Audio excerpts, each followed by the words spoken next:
ನಾನು ಡ್ರೈ ಗೋಬಿ ಮಾಡ್ತಾಯಿದ್ದೀನಿ. ಅದು ಹೇಗೆ ಮಾಡೋದು ಅಂತ ತೋರಿಸ್ತೀನಿ, ಮತ್ತು ಏನೇನು ಬೇಕು ಅಂತ ನೋಡೋಣ. ನೋಡಿ, ನಾನು ಹೂಕೋಸನ್ನ ಈ ಥರ ಚಿಕ್ಕ ಚಿಕ್ಕದಾಗಿ ಕಟ್ ಮಾಡಿಕೊಂಡು ಚೆನ್ನಾಗಿ ಉಪ್ಪು ಸ್ವಲ್ಪ ಬಿಸಿ ನೀರು ಹಾಕಿ ಚೆನ್ನಾಗಿ ತೊಳೆದ್ಬಿಟ್ಟು ಇಟ್ಕೊಂಡಿದ್ದೀನಿ. ಚೆನ್ನಾಗಿ ವಾಶ್ ಮಾಡಿ, ಹುಳ ಇರುತ್ತೆ ಅದರಲ್ಲಿ, ಬಿಸಿನೀರಲ್ಲಿ ಉಪ್ಪು ಹಾಕಿಬಿಟ್ಟು ತೊಳೆದಿದ ತಕ್ಷಣ ಹುಳಗಳೆಲ್ಲ ಮೇಲೆ ಬಂದುಬಿಡುತ್ತೆ. ಚೆನ್ನಾಗಿ ಇದಾಗುತ್ತೆ, ಚೆನ್ನಾಗಿ ತೊಳಿಬೋದು. ಚೆನ್ನಾಗಿ ವಾಶ್ ಮಾಡಿ ತೊಳೆದ್ಬಿಟ್ಟು ಇಟ್ಕೊಂಡಿದ್ದೀನಿ.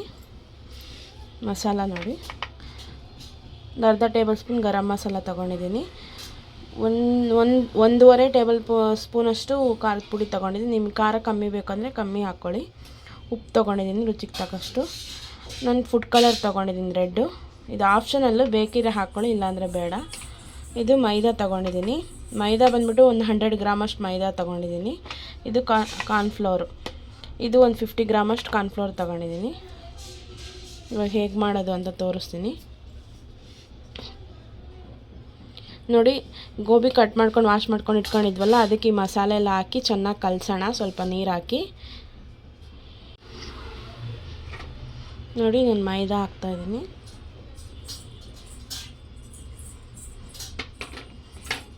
ಕಾರ್ನ್ಫ್ಲೋರು,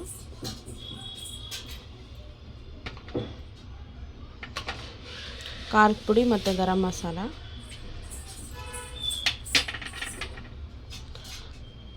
ಕಲರ್ ಪೌಡರ್, ಅದು ಫುಡ್ ಕಲರು.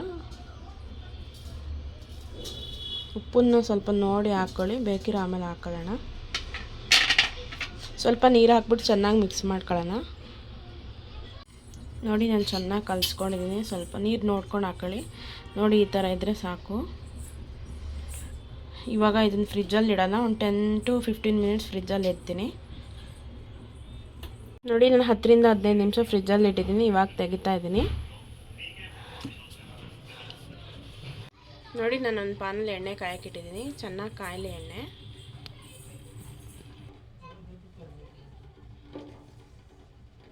ನೋಡಿ, ಎಣ್ಣೆ ಚೆನ್ನಾಗಿ ಕಾದಿದೆ. ಇವಾಗ ಹಾಕ್ತಾಯಿದ್ದೀನಿ.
ಇದ ತಕ್ಷಣ ಕಲರ್ ಚೇಂಜ್ ಆಗ್ತಾ ಬರುತ್ತೆ. ಅದು ಡಾರ್ಕ್ ಆರೆಂಜ್ ಆಗ್ತಾ ಬರುತ್ತೆ ನೋಡಿ.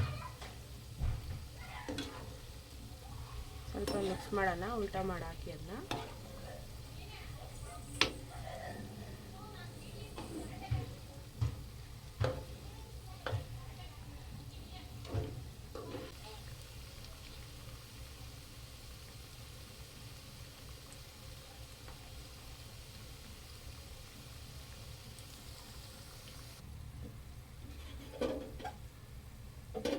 ನೋಡಿ, ಇವಾಗ ಆಗಿದೆ ಇದು.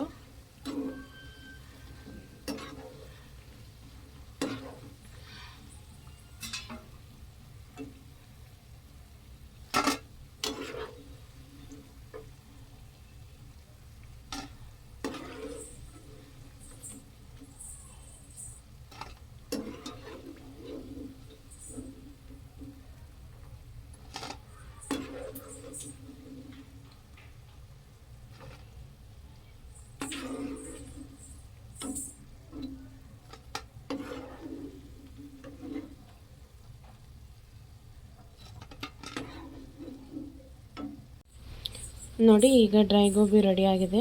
ತುಂಬ ಕ್ರಿಸ್ಪಿಯಾಗಿ ತುಂಬ ಚೆನ್ನಾಗಿ ಬಂದಿದೆ ನೋಡಿ. ಸಾಸ್ ಜೊತೆಗೆ ಚೆನ್ನಾಗಿರುತ್ತೆ ತುಂಬ ಕಾಂಬಿನೇಷನ್ನು. ನೀವು ಒಂದ್ಸಲ ಮನೇಲಿ ಟ್ರೈ ಮಾಡಿ ಹೇಗಿದೆ ಅಂತ ಕಮೆಂಟ್ ಬಾಕ್ಸಲ್ಲಿ ನನಗೆ ತಿಳಿಸಿ. ಪ್ಲೀಸ್ ನನ್ನ ಚಾನಲ್ನ ಸಬ್ಸ್ಕ್ರೈಬ್ ಮಾಡಿ, ಲೈಕ್ ಮಾಡಿ, ಶೇರ್ ಮಾಡಿ. Thank you.